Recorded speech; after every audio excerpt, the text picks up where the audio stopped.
Muito bem-vindo, Gabriele. Boa tarde a todos e todas. É isso aí. E também o Eduardo Costa Pinto. Seja muito bem-vindo. Boa tarde a todos e todas. Boa tarde, Miguel. Boa tarde, Gabriele. Boa tarde, Eduardo. Cabelo cada vez maior, hein, cara?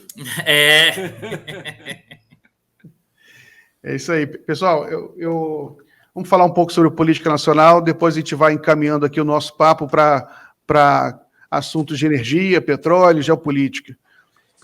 Hoje saiu uma pesquisa nacional do Quaest, uma pesquisa muito importante, porque é um instituto respeitado, apesar de ser novo, é dirigido por um cientista político muito respeitado, o Felipe Nunes, uma pesquisa muito bem feita, presencial, com 2.000 entrevistas, que vem sendo feita regularmente desde julho de 2021.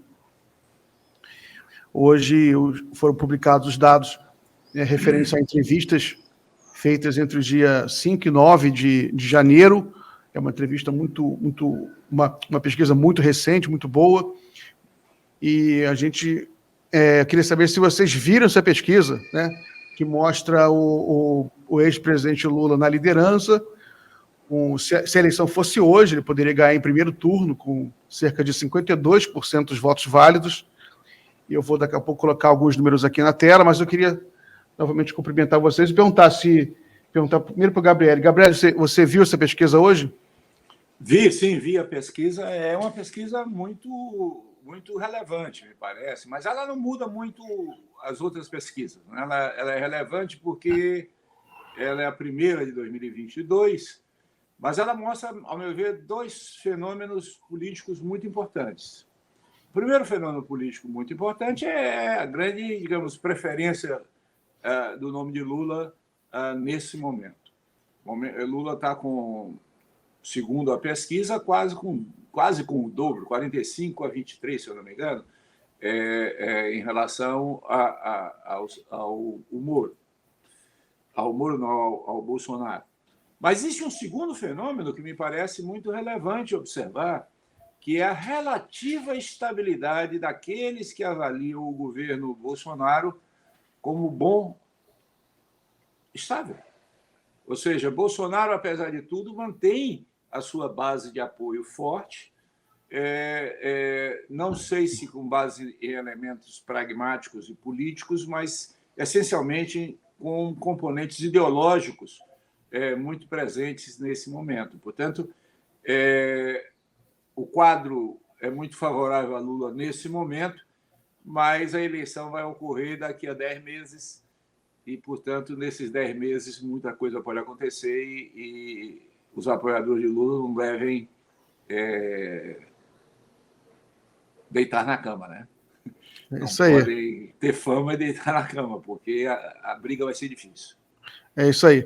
Eu peço para o Guilherme colocar na tela aqui o que eu compartilhei. Essa aí é estimulada com a média de todos os cenários. Você vê aí o ex-presidente Lula com 45% na média dos cenários, né?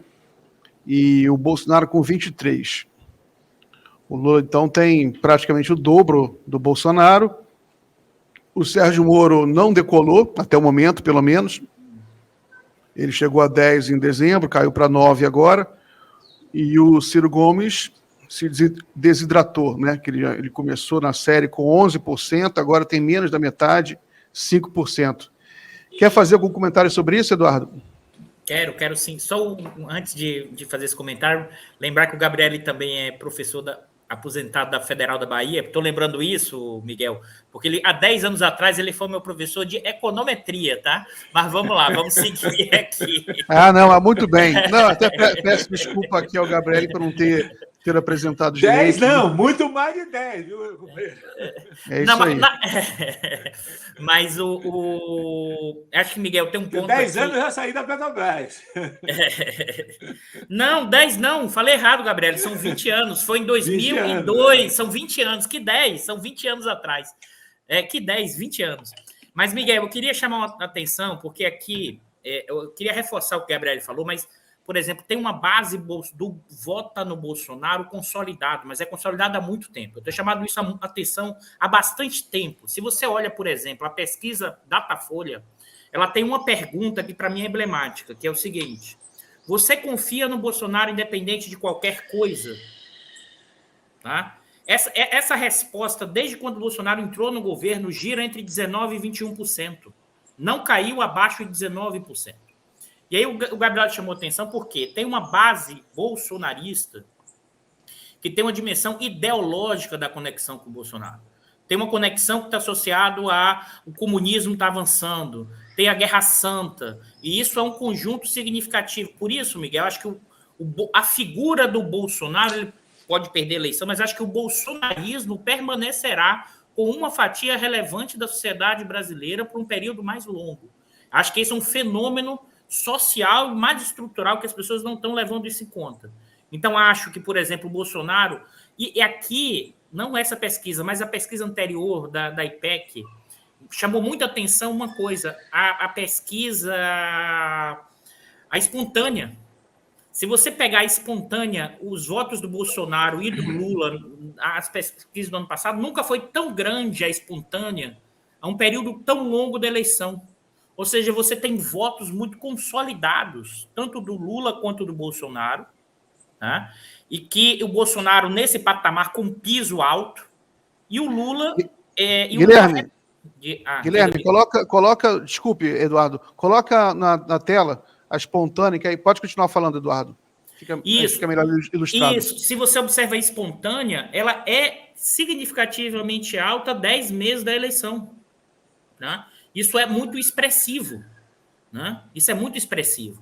Ou seja, o Bolsonaro tem um voto consolidado e o Lula tem um voto consolidado. Dificilmente, claro que ainda falta muito tempo, claro que a eleição está longe, você pode ter eventos não controlados, você tem aleatoriedade, pode acontecer muita coisa daqui até lá, muita coisa. Mas, por exemplo, desde quando o Moro se lançou até antes, eu acho que o Moro não tem chance nenhuma eleitoral, porque ele está encaixotado. Porque o fenômeno do morismo, que nem tem, na verdade, do lavajatismo, ele é uma grande interseção com o bolsonarismo. É um segmento pequeno da sociedade. Então, nesse sentido, Miguel, eu acho que a tendência muito clara é a consolidação desses dois candidatos e acho que dificilmente nenhum candidato irá desgarrar. Eu acho que... Claro que a política e essa trajetória é sempre imponderável, mas a tendência nunca foi tão forte, tão claro, sobretudo por causa da espontânea. Lula de um lado, Bolsonaro do outro. Agora, não sei se dá para o primeiro turno, não. Acho que ainda é muito cedo pensar nessa possibilidade de campanha eleitoral. Acho que o Bolsonaro pode até crescer um pouco mais ainda, pessoal. É verdade, Eduardo. Hoje o CEO da Quaest deu entrevista para o Rovaia, aqui na Fórum, e ele falou também que é possível, ele acha que o Lula chegou num teto, analisando pelo potencial de voto, né? Tem uma pergunta lá sobre o potencial de voto. E que é possível que, ao longo da campanha, caia um pouquinho, né? A minha opinião pessoal, acho que não. Eu acho que é uma tendência à polarização se cristalizar, porque nessa mesma pesquisa, você mostra, por exemplo, que 40% dos eleitores do Ciro votariam no Lula, tem o Lula como segundo candidato. E você já tem uma migração de eleitores do Ciro para o Lula, né? A partir do momento em que o Ciro não se mostra mais o candidato viável, ou seja, o eleitor para de acreditar na possibilidade de vitória ou de entrar no segundo turno, ele começa a migrar para o Ciro. São poucos, 5%, mas para ganhar no primeiro turno, se o Lula ganhar aí mais 2%, já pode garantir uma vitória. E, curiosamente também, uma parte do eleitorado do Moro, uma parte, tem o Lula como candidato, isso como segunda opção. O Bolsonaro lidera. Eu vou até trazer a tabela aqui. Eu rio por razões óbvias, né? Porque é curioso, a cabeça do eleitor ele é curiosa. Tem um samba antigo que fala que traidor é o diabo do eleitor. Tem um samba antigo aí, do samba de break, que lembra que o eleitor tem uma cabeça que não é exatamente racional, ela tem uma lógica que tem múltiplos fatores. Exatamente. Eu Pode colocar na tela aí. Hein, Gabriel? Acho que tem uma racionalidade, mas talvez mais pragmática do que a gente imagina. A gente vê aí, ó, qual a sua segunda opção de voto, né? Entre eleitores do Ciro, 40% votam no Lula, o que me parece natural, né? Embora em contradição um pouco, é mais uma coisa que coloca em xeque a estratégia do Ciro. Mas, enfim, quase metade votam no Lula. Agora, curioso, o Sérgio Moro, 22 migram para o Bolsonaro. Caso o Moro saia do páreo, né, 22% migrariam para o Bolsonaro. Mas 15% para o Lula. Ó.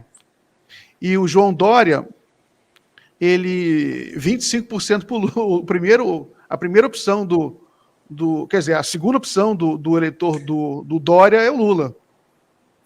Mas eu acho que é o contrário, não é? Não, a minha leitura desse gráfico é o contrário. É de Lula para Dória. Não. Não é não? Não. Aqui, na coluna aqui, você tem o voto em primeiro turno. Aí aqui nas linhas você tem a segunda opção. O negócio aí também, Miguel, que, por exemplo, como o Dória tem uma proporção de votos muito pequeno, operando em margem de erro, você pensar ali, tem entre 3 e 4. Então, assim, você pegar dentro dessa amostra, claro, tem significância, mas fica muito complicado, sabe? Assim, tanto o voto aí do Moro e como do Dória, se você pega isso, que tem uma proporção pequena, que está a margem de erro cobre quase o que eles têm de voto. Aí você pega o que está dentro dessa amostragem, fica bem complicado. Assim, claro, teria que olhar com mais detalhe a pesquisa, mas essas aí ficam mais complicadas. Eu acho que, por exemplo, quando você olha o Bolsonaro e o Lula, não, isso você consegue enxergar melhor. É verdade, mas eu entrevistei o Felipe Nunes, eu também entrevistei o Felipe Nunes aqui no Jornal da Fórum, e ele explicou que eles usam lá uma metodologia especial que reduz a margem de erro nesses casos de extratos, né? Segundo ele. Então, eles veem esses problemas e esses riscos. Né? Mas o fato também é que nessa pesquisa tem cenários de segundo turno, isso é importante, né? Porque mesmo que não... Deixa eu desligar meu... Se rolar se houver segundo turno, essa pesquisa mostra também que o Lula tem vantagem de mais de 20 pontos contra todos os candidatos. Né? Contra o Ciro, mais de 31 pontos de vantagem. Né? Então, você tem uma larga vantagem no segundo turno, o que também dá um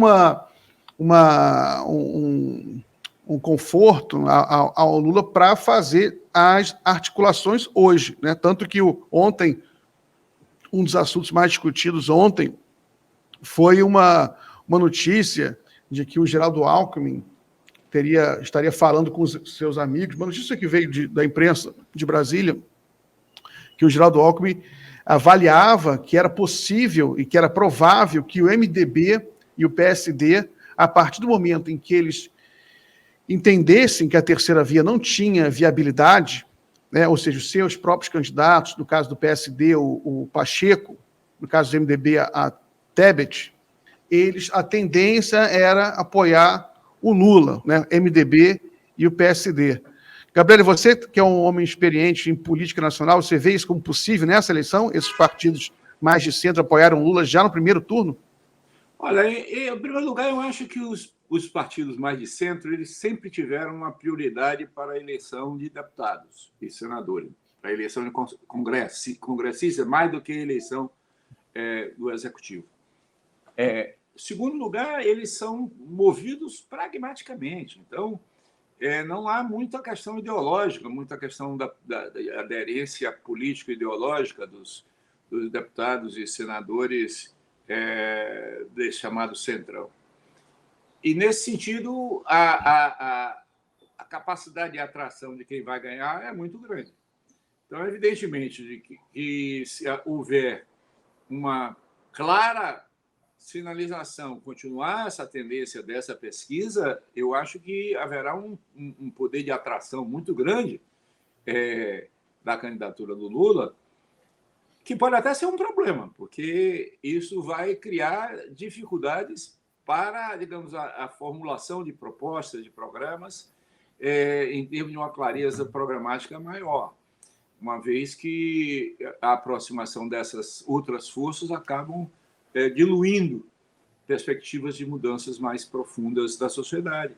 Portanto, eu acho que é possível, sim, mais pelo lado pragmático desses assuntos políticos. Diga, Bigão. Pode falar, Eduardo. Não, eu acho que aqui eu queria separar duas dimensões. Eu acho que as forças políticas sim tendem a caminhar para a aproximação com a candidatura do Lula, mas eu realmente acho que a burguesia brasileira, os empresários, as finanças, ainda relutarão fortemente em seguir qualquer candidato, especificamente o Lula, que mude minimamente a estratégia de ponte para o futuro. Você vê, o Lula fez a discussão sobre rever a reforma trabalhista, os empresários foram para cima discutindo isso, saiu a notinha de não me lembro agora, de um representante lá de uma corretora, dizendo assim, não, nós queremos o Lula desde que ele seja a terceira via, que ele coloque, citou lá economistas neoliberais, eles querem... Acho que aqui é um ponto importante. As condições materiais mudaram em relação, inclusive, a 2003. Essa burguesia brasileira está ganhando a mega, está ganhando dinheiro com o padrão atual. Acho que esse é o ponto importante. Eduardo, eu acho, só para continuar aí, Miguel, eu acho que o Eduardo levanta um ponto muito importante. Quer dizer, os elementos estruturais da mudança da composição do capital brasileiro, nós temos que levar em conta. Nós temos hoje uma indústria que é basicamente uma indústria de representantes comerciais integradas perfeitamente às cadeias internacionais e cuja base financeira da sua lucratividade é muito alta. Nós temos um setor de serviços crescente. Sim. E um setor de serviço com novas lideranças. Você vê aí a composição de novos serviços que aparecem. Nós temos aí um boom de startups, um boom de investimentos em empresas novas na área de serviços. Nós temos, entre os ricos brasileiros, a proporção de pessoas da área de saúde, da área de educação, da área de locação, são muito grandes. Nós temos aí um agronegócio cada vez mais financiarizado e cada vez mais integrado internacionalmente, com enclaves claros territoriais no Brasil. Nós temos aí um setor de petróleo e gás que passa por profundas transformações, constituindo novos núcleos centrais privados. Nós temos um setor de construção civil crescente e o próprio setor, digamos, tradicional bancário também está passando por mudanças muito significativas. O IPO do New Bank, por exemplo, mostra que um grupo digital fora da tradição financeira do Bradesco, Itaú e Santander se tornou o maior banco do Brasil e o maior banco da América Latina. Então, tem mudanças muito grandes na composição do capital brasileiro, na composição da classe dominante brasileira. Agora, isso é estrutural. Tem o comportamento da política. E o comportamento da política é mediado por outras coisas. Gabriel, mas quais as implicâncias ou as consequências políticas e, para ser mais direto, eleitorais para 2022 dessa mudança do capital que você observou aí? Olha, eleitoralmente não tem muita mudança, porque esse pessoal não tem voto. Agora, eles têm força política, eles têm força econômica, eles têm capacidade de influir, eles controlam a mídia, eles têm um impacto muito grande na composição da política, no sentido mais amplo da palavra, apesar de que, do ponto de vista da política, com P minúsculo, do dia a dia, do pragmatismo do Congresso, não há como você ter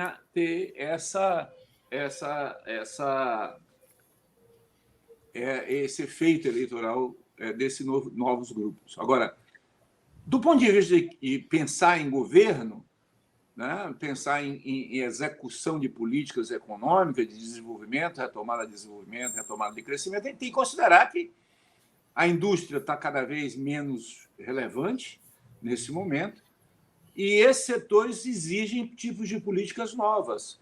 Em todos os casos, o Estado vai ser fundamental. Então, reverter a política de destruição do Estado é um elemento chave para enfrentar as perspectivas de crescimento no país. Muito bem. Guilherme, tem alguns superchats aqui? Eu queria que você colocasse agora do Saulo Cruz. Uma pergunta para o Gabriele. Gabriele, por que o mercado financeiro critica a alta da inflação no país, mas apoia a política de preços da Petrobras? Com você, Gabriele. Bom, o apoio à política de preços da Petrobras é porque eles ganham, né? Objetivamente, o Eduardo tem mostrado aí várias vezes, vários trabalhos dele mostram que a lucratividade sobre o patrimônio líquido da Petrobras é 3 vezes maior do que das outras grandes empresas de petróleo do mundo. Portanto, a Petrobras está tendo uma lucratividade extraordinariamente alta e quem ganha com isso são os acionistas, principalmente os acionistas privados da companhia. Portanto, nesse sentido, o setor financeiro tem vantagens porque ganham dividendos bastante significativos. Por outro lado, a inflação ela acaba sendo um problema de descontrole dos preços e o descontrole dos preços com causas que sejam essencialmente de oferta, como é o caso brasileiro, que não são causas de demanda, quer dizer, você teve aí o grande vilão da inflação brasileira, que passou de 10% esse ano de 2021, foram os preços administrados, em particular os preços dos combustíveis e o preço da energia elétrica. Esses preços são preços que não são preços de oferta e demanda, não são preços que respondem à demanda de mercado. No entanto, o Banco Central continua aumentando a taxa de juros e já anunciou, inclusive nessa patética carta do presidente do Banco Central sobre o descumprimento da meta inflacionária, ele sinaliza que vai continuar aumentando a taxa de juros. É claro que aumentar a taxa de juros diminui a propagação dos aumentos de choques de oferta, porém não afetam a causa original dos problemas. Então, eu acho que a posição do setor financeiro de apoiar a política de preços da Petrobras e ser contra a inflação tem toda a lógica de quem está Gabriele, com esse setor.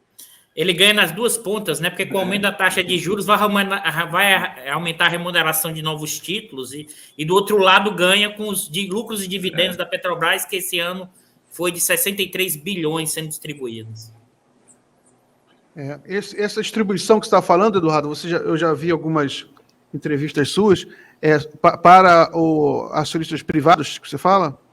63 bilhões foi o total. Tá? Total, né? Desse total, 40% aproximadamente para setor privado estrangeiro, a União tem em torno de 37%, e o restante são de setor privado nacional.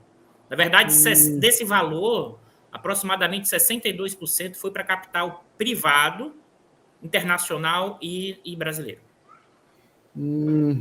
É interessante que vai mais para o privado internacional do que para o privado nacional, né? Sim. Tem outro superchat aqui, Guilherme, você coloca aí. Gente, é fácil, faz uma federação PT, PSOL, PCdoB, PSB, PDT, PV e Rede, faz maioria de deputados, deixa o centro chegar sem poder de mando. Abraço. É mais complexo. Se fosse fácil assim. Mas essa federação, mas é um bom assunto também para a gente falar um pouco, já que esse comentarista aí, o internauta. Muito obrigado, José Prudente, pelo comentário, viu? É muito importante que vocês deixem superchats. Aproveitando, então, que ele falou em federação, o que você acha dessa federação? Deixa eu passar para o Eduardo, que o Eduardo falou pouco.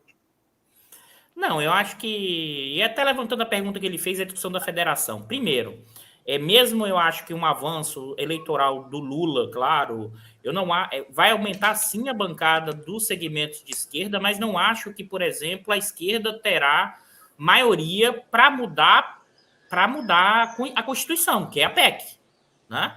E, por exemplo, sem reformar, sem derrubar o teto dos gastos, engessa muita coisa, por exemplo, na execução de programas de investimento.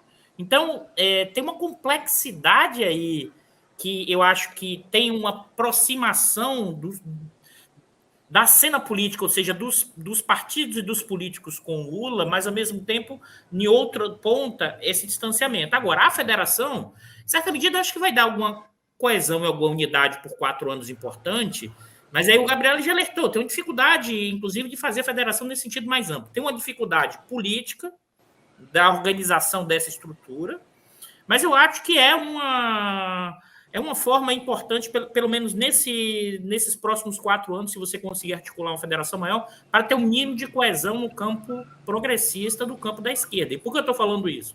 Porque, na minha leitura, o governo Lula será um governo sem trégua, será um governo de disputa enorme o tempo inteiro e com forte reação dessa burguesia o tempo inteiro. Aquilo que o Gabriel falou em termos de mudança. O capital comercial, pessoal. A gente tem um Brasil hoje que é agronegócio, capital comercial, né? Serviços médicos, varejo, dominando o país. E o modelo atual para esses segmentos tem sido muito lucrativo. Então, qual é o sentido deles irem para outra direção se eles estão ganhando muito? Sabe, Miguel, eu acho que no campo a federação é um elemento importante. Acho que terá que se ampliar fortemente no Congresso os deputados e senadores do campo progressista, mas será uma batalha porque, inclusive, não acho que conseguiremos eleger deputados num sentido de ter uma maioria para mudar PEC do teto dos gastos ou outras PECs. Gabriel, e você concorda com isso? Você acha que um próximo governo progressista vai ser um governo...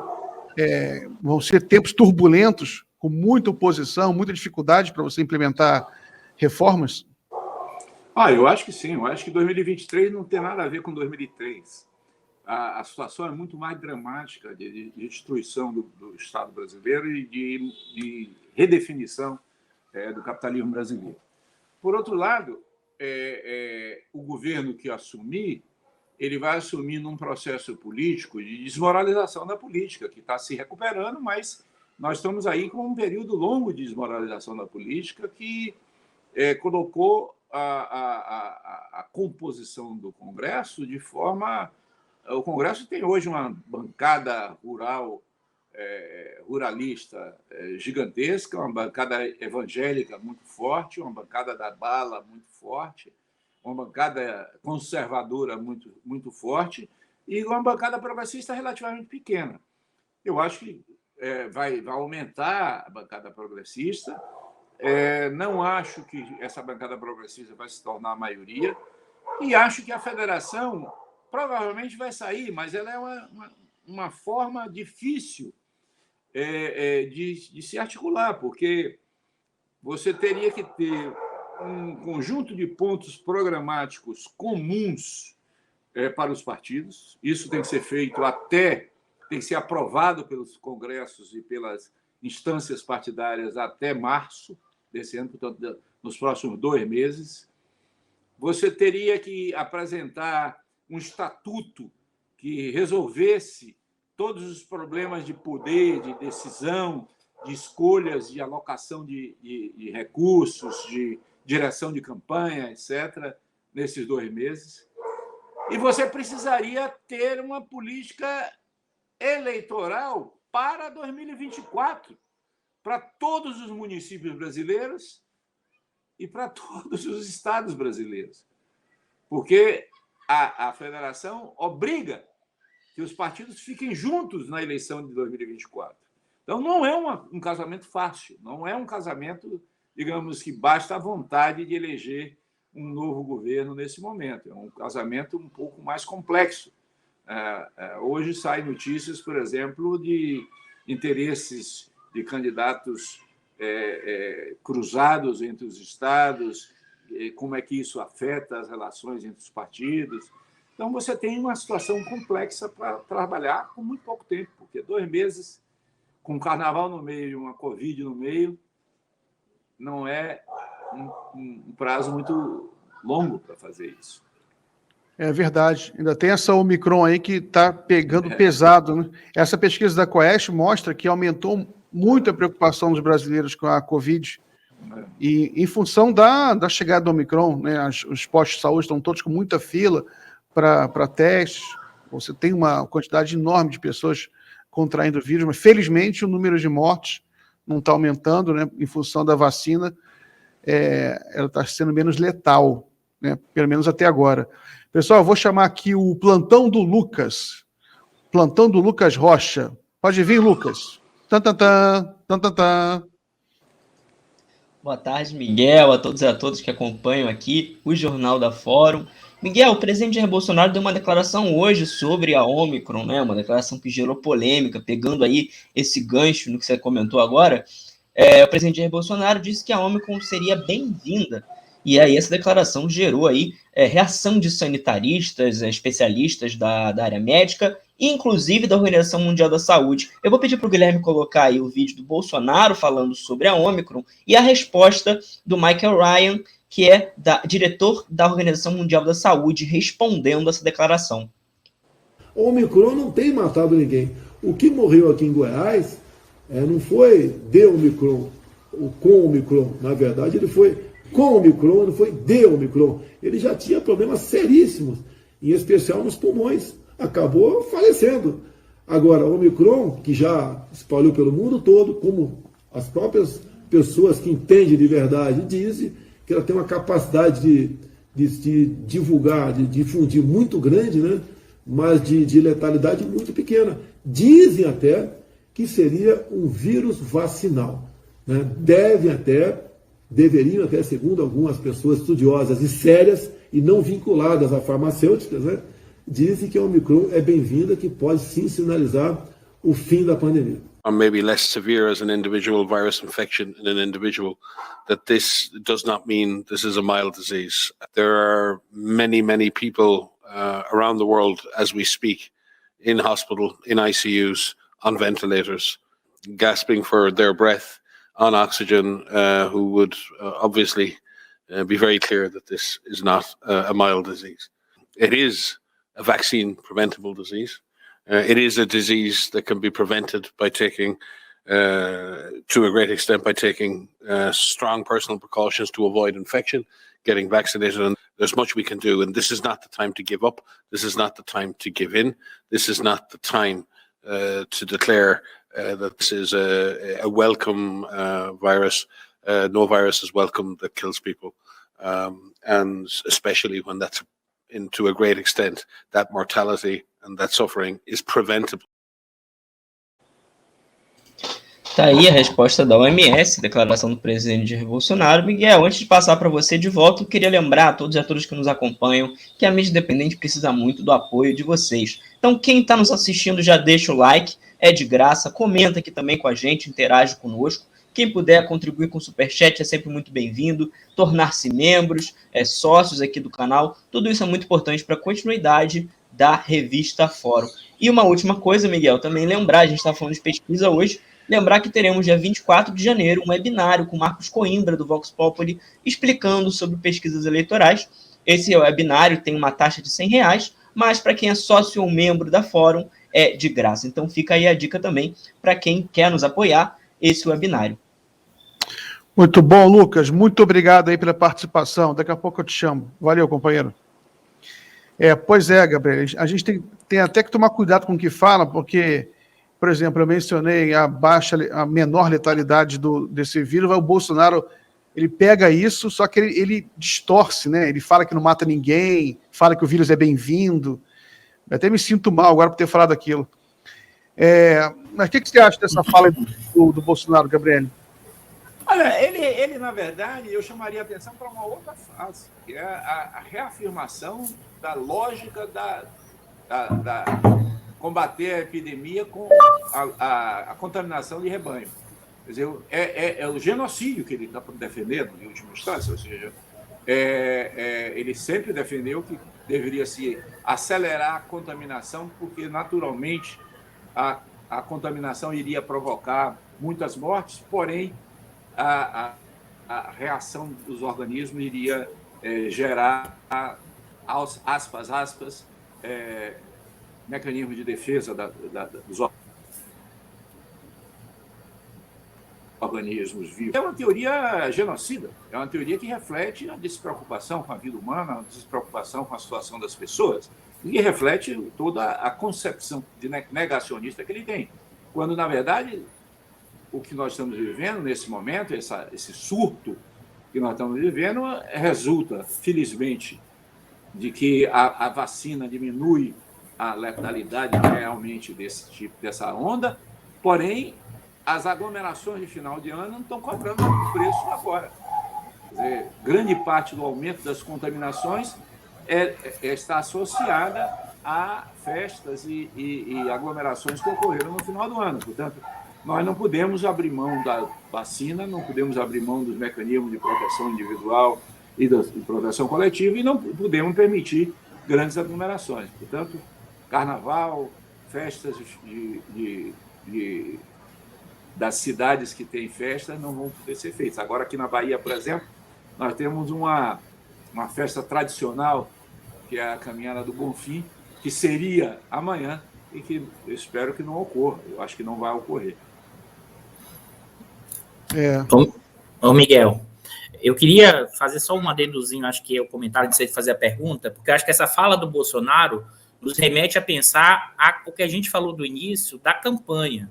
O Bolsonaro precisa manter esse tipo de argumento para manter a sua base. Ele não, se ele perde essa base desses 20%, por quê? Olha aqui na fala, o que é que ele diz? Estão exagerando porque isso é o pessoal das farmacêuticas que estão ganhando dinheiro. Então, ele evoca de novo essa questão antissistêmica do marxismo cultural para manter a base, para manter os 20%. Porque se o Bolsonaro mudar o discurso hoje, ele perde a base dele, que é ideológica. Então, observe que ele não vai mudar nenhuma trajetória na pandemia, nem em outras discussões. E sabe, Miguel, não sei se você vai puxar essa discussão, mas até o presidente da Anvisa, que fez toda aquela crítica ao Bolsonaro pela questão da vacinação das crianças, naquele comunicado do Barra Torres, muita gente não prestou atenção numa coisa. Na segunda frase final, na frase final dele, o Barra Torres diz o seguinte, ó. Sabe o que é que ele diz? Ele chega a dizer assim, estamos combatendo o mesmo inimigo e ainda há muita guerra pela frente. Mesmo Barra Torres sendo acusado e fazendo essa crítica, eles colocam como unidade, como inimigo. Nós estamos do mesmo lado e temos um inimigo a combater, que é a esquerda, o campo progressista. Então, politicamente, inclusive depois, caso o Lula ganhe, vai se formar uma unidade com bolsonarismo, lavajatismo e partido militar contra o governo Lula. Assim, será... Novamente, eu queria reforçar isso. Eu acho que será um governo tenso, e se em algum momento histórico a gente viu alguma coisa parecida, foi no segundo governo do Getúlio, quando ele foi eleito. Eu realmente acho que serão momentos de tensão permanente ao longo da trajetória, caso o governo Lula seja eleito, ou qualquer um progressista que mude a ponto de futuro. É possível, Eduardo. Guilherme, coloca um print aí que eu fiz, que eu pedi para você fazer. Isso. É só para... Isso aí é na Alemanha, né? Um protesto do partido de extrema-direita, AfD, contra a obrigatoriedade da vacinação. E dentro do parlamento, e inclusive é um protesto proibido, né? Vai ter isso aí pode acarretar alguma consequência lá para esse partido, embora o analista ache que o Partido Socialista vai preferir que não tenha nenhuma consequência jurídica. Pode tirar, Guilherme. Mas eu só trouxe isso aqui, Gabriele e Eduardo, para refletir uma coisa, queria perguntar a opinião de vocês. Essa característica da extrema-direita, que a gente vê é internacional, de ter aderido a esse discurso negacionista da vacina, da Covid. E aqui no Brasil, isso explica, inclusive, essa determinação do bolsonarismo, né? Você vê que o bolsonarismo ele é negacionista, eles disfarçam, né? Mas se a gente observar, por exemplo, o comportamento de alguns deputados mais próximos ao Bolsonaro, ou de pessoas muito próximas ao Bolsonaro, você vê que vem dali o negacionismo radical, muitas vezes, né? A que você atribui isso, Gabriel? Você já pensou por que a extrema-direita no Brasil, no mundo, ela aderiu a esse discurso negacionista? Gabriele? Eu acho que a extrema-direita está resgatando um conjunto de... Alô? Estou ouvindo. Tinha parado um pouquinho, mas já voltou ao normal.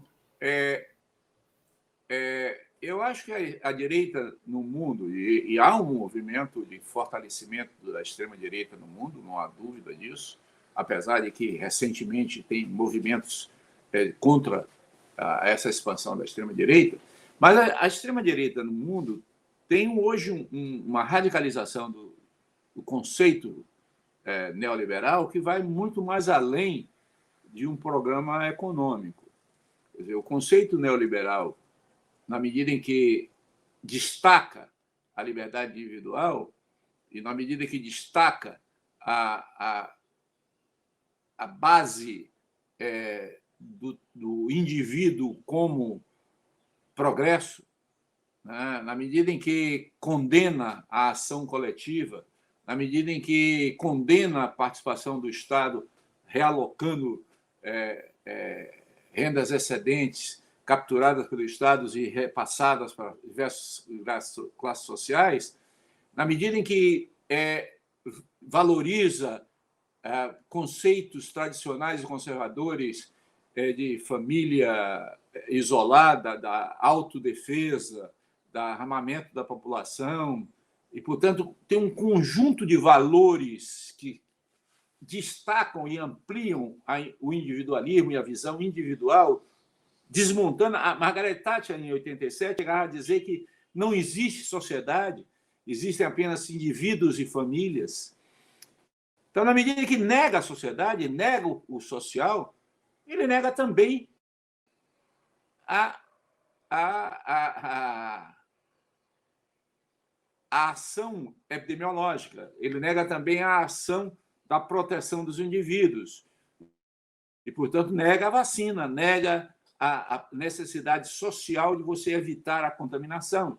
E aí, portanto, o negacionismo tem base nesses segmentos que exaltam e ampliam o individualismo, destruindo a democracia, destruindo a ação política e destruindo os elementos de igualdade social.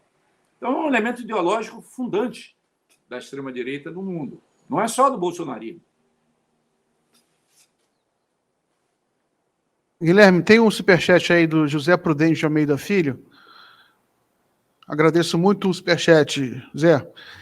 Baixa o centralismo, leva o Geraldo para o PDT, retira a candidatura do Ciro e prorroga o prazo da federação para abril e fazemos 313 deputados. Anotem aí, beijo. É isso aí, Zé. Obrigado. Agora entendo porque o pessoal lá do 11h30 chamam você de o otimista da Fórum. Você é otimista mesmo, mas é isso aí, a gente tem que ser otimista e se a gente trabalhar muito para isso, pode virar uma realidade. Muito obrigado, Zé. Gabriel, Eduardo, eu quero girar um pouco o nosso papo aqui para a gente falar um pouco de petróleo, de energia. Miguel, pode falar, Eduardo. Eu vou fazer um comentário de 2 minutos aqui, concordando em boa parte com o Gabriel falou da extrema-direita, mas eu tenho uma nuance aqui para mim, Gabriel, pelo menos no que eu tenho observado. Eu acho que a extrema-direita, pelo menos na minha leitura, ela não é um ultra-neoliberalismo, é porque tem a ideia de um comunitarismo de direita.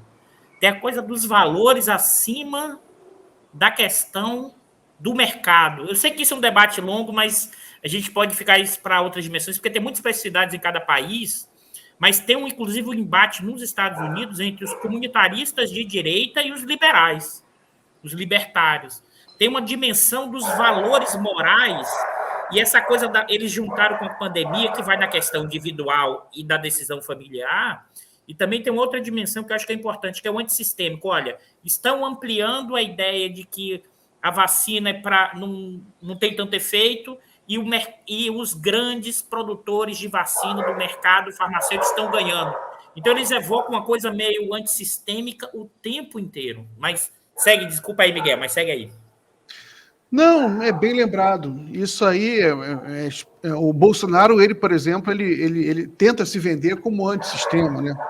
Isso aí a gente nota isso, essa característica do bolsonarismo, isso é uma coisa importante. Aí eu só queria girar um pouco para a gente falar um pouco de energia, porque eu queria saber, o BGE publicou a inflação de 2021 e os combustíveis foram um dos principais itens que puxaram para cima a inflação, gasolina, óleo diesel, botijão de gás, né? E queria saber, Gabriel, você acha que esses preços muito altos dos combustíveis poderiam ser evitados se houvesse uma a Petrobras poderia ter implementado políticas de preços que combatessem esses aumentos? Olha, primeiro é importante perceber que nós estamos vivendo uma crise energética no mundo. Quer dizer, o preço do gás, por exemplo, na Europa, subiu 300% em 2021. O preço dos combustíveis, os preços estão subindo no mundo inteiro.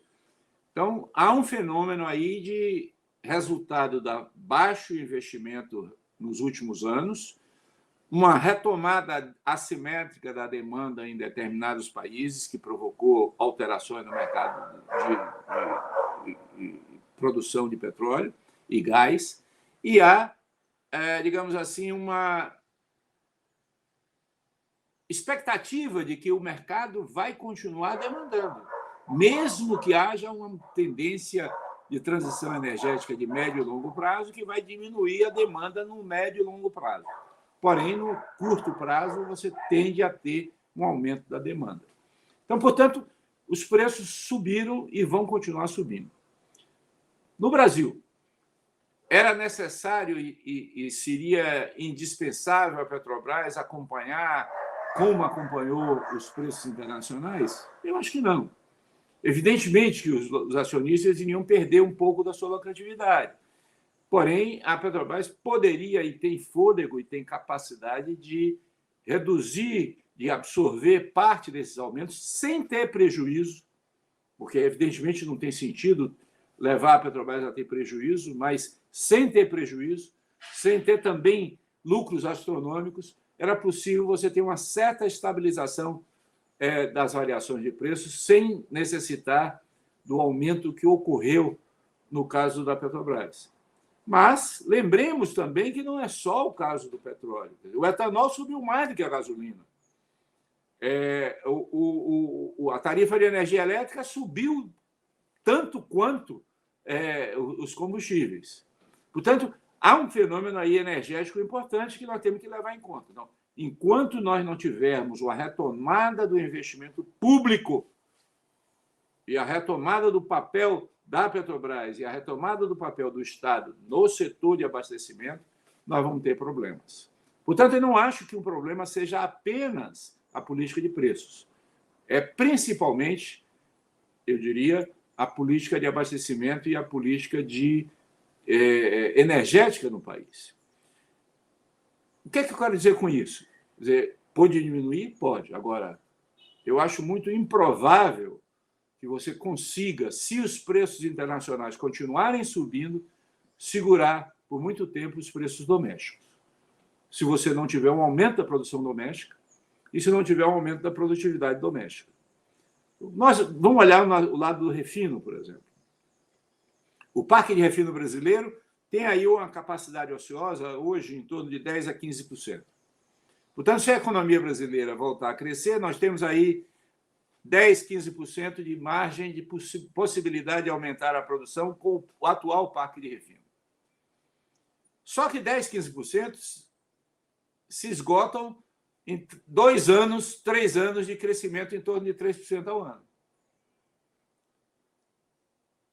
E para fazer uma refinaria leva 5, 6 anos para você fazer uma refinaria. Portanto, nós precisamos pensar no médio prazo na reconstrução da capacidade de refino no Brasil.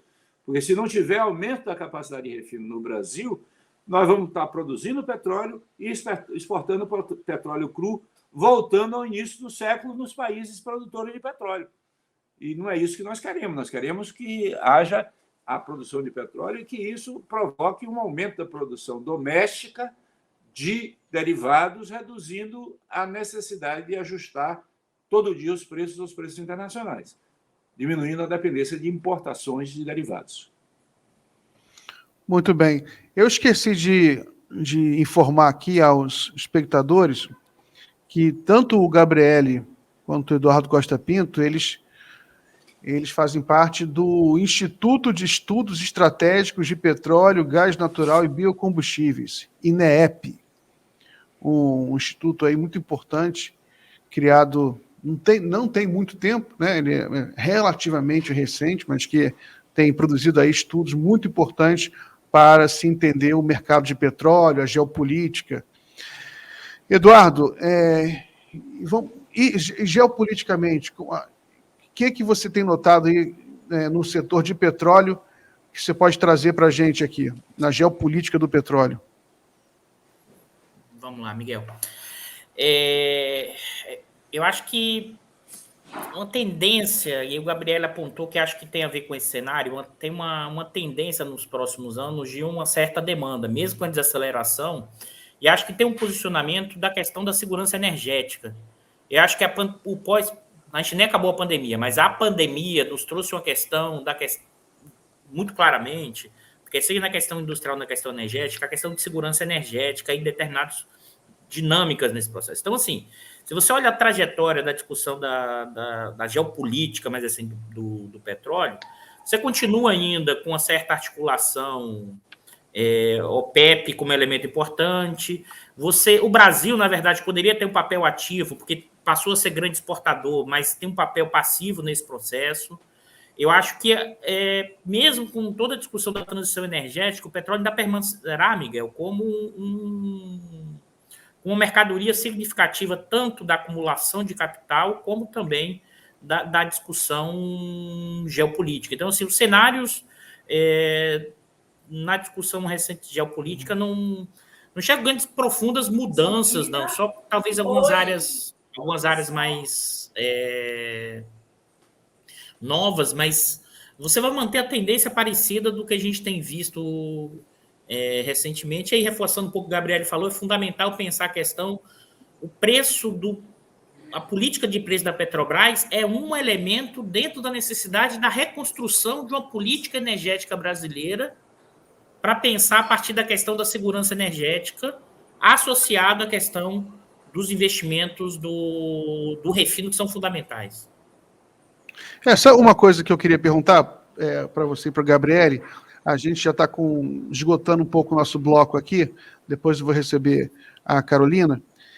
Mas perguntar a última pergunta aqui para o Gabriele. Gabriele, você acha que a Petrobras poderia ter algum papel, um papel determinante para um processo de reindustrialização do país? Ela poderia, por exemplo, subsidiar ou vender energia a preços estáveis e baratos de gás natural para você poder abastecer energeticamente as indústrias e incentivar um processo de reindustrialização? Olha, eu sou muito pessimista em relação à retomada do papel da Petrobras no desenvolvimento brasileiro. A Petrobras já foi um elemento importantíssimo na expansão da cadeia brasileira de petróleo e gás, foi fundamental na montagem do setor de gás no Brasil, mas hoje, dada o desmonte que a empresa passou e dadas as mudanças regulatórias que o país passou, você vai levar aí uns 4, 5 anos para remontar esse marco regulatório e dificilmente a Petrobras vai voltar a ter o papel que teve no passado. Em relação ao gás natural, eu acho que nós estamos vivendo um fenômeno já consolidado que eu não sei como reverter. Quer dizer, a Petrobras está saindo do setor e o setor está sendo ocupado por um monopólio privado, capitaneado pela Cosan de São Paulo, junto com a Shell e com o agronegócio paulista. Portanto, nós estamos substituindo o papel que a Petrobras teve por um monopólio privado na área do gás natural. Eu acho muito difícil que a Petrobras volte a atuar como um elemento central desse mercado. Viu, Miguel? Pode falar, Eduardo, pode falar. É importante pensar o seguinte: subsidiar para qual indústria? É esse que é o ponto. Qual é o papel que essa indústria tem? Eu acho que talvez a gente tenha que repensar, né? Não sei o que o Gabriel acha, esses dias a gente não tem que conversar tanto, mas talvez mudanças institucionais importantes, por exemplo, como o imposto sobre exportação de petróleo cru, e a partir disso, esses recursos no governo federal canalizando para programas de industrialização e outros instrumentos, vamos dizer assim, que tem muito mais a ver com mudanças de regras do que fazer esse subsídio direto. Porque que indústria é essa, entendeu, Miguel? A gente vai subsidiar o quê? Será que esse pessoal com essa capacidade não vai vender no Mercado Livre energia e ganhar dinheiro em cima do subsídio que ganhou, em vez de adotar, incentivar a indústria? Esses mecanismos a gente tem que ter muito cuidado. É por isso que eu digo, mudou estruturalmente o próprio capitalismo brasileiro, mas também esses instrumentos clássicos tem que ter muito cuidado, porque você pode dar subsídio na ponta, os industriais, por exemplo, conseguem, com esse determinado processo, vender energia, dependendo das condições, e ganha dinheiro em cima do subsídio e não vai aumentar a produção, não vai ganhar em termos de competitividade. Mas, por exemplo, a gente lá do INEP já ter ajudado nesse processo, por exemplo, imposto sobre exportação de petróleo cru. É evidente que as petroleiras vão chiar feito louco, vão mover mundos e fundos para não aprovar isso. Mas a partir desses recursos, porque a tendência de crescer muito a exportação, por causa do pré-sal, é você utilizar esses fundos para direcionar para, especificamente, indústrias, setores e segmentos. Eu acho que a gente vai ter que reinventar coisas e pensar coisas novas. Não dá para... A gente vai ter que ter ousadia e coragem para inventar coisas novas, porque a gente não tem os mecanismos que tínhamos antes. Muito bom, Eduardo, mas a expectativa de crescimento da produção do pré-sal é muito boa? Você já tem pode dar algum número para a gente? Olha, nós temos hoje uma situação de que nós estamos aumentando a reinjeção de gás, a queima de gás ela está no nível que está maior do que poderia ser, porque nós temos limitações na infraestrutura de transporte. Quer dizer, a Rota 3, que traria o gás do pré-sal para o Rio de Janeiro, não está concluída, e a nova lei do gás tira da Petrobras, digamos, o papel central nesse processo. Portanto, a nova lei do gás fica esperando iniciativas privadas para o investimento de transporte, que é um elemento estruturante, digamos assim, limitador do crescimento do mercado de gás no Brasil. Tá, mas... Eduardo? Você tem, na verdade, 11 grandes projetos, isso a própria Petrobras divulga no seu próprio balanço. Você tem 11 grandes projetos de investimento no pré-sal. Isso tem um potencial nos próximos 5 ou 6 anos de aumentar de forma significativa o volume, a produção de petróleo que será exportado em grande parte porque a gente não tem refino. Ou o nosso nível, não tem em que sentido eu estou falando. A gente precisaria ampliar o refino para reduzir nossa vulnerabilidade. Então, vai aumentar muito a exportação, e não só a Petrobras, tá? Vai aumentar muito a exportação das empresas que, depois do golpe parlamentar de 16, com a mudança regulatória que permitiu que a Petrobras não fosse operadora única. Então, esse pessoal vai extrair petróleo e mandar direto para fora. E com uma renda do petróleo gigante. A gente está falando aqui, custo de produção em torno de $30, um petróleo a 70, esse pessoal vai ganhar muito com esse mecanismo. E a gente o que é que faz? Taxa exportação e utiliza isso para direcionar para a política industrial. Muito bem, Eduardo. Vou falar para o Lula fazer isso, se querer ganhar a eleição. Gabriele, Eduardo, agradeço muito a presença de vocês, tá? E a Carol já está aqui nos bastidores esperando, que eu vou agora fazer um bloco com ela. Espero que vocês voltem aqui no Jornal da Fórum sempre que vocês puderem, tá? Um grande abraço para os dois e até a próxima. Grande abraço. Obrigado.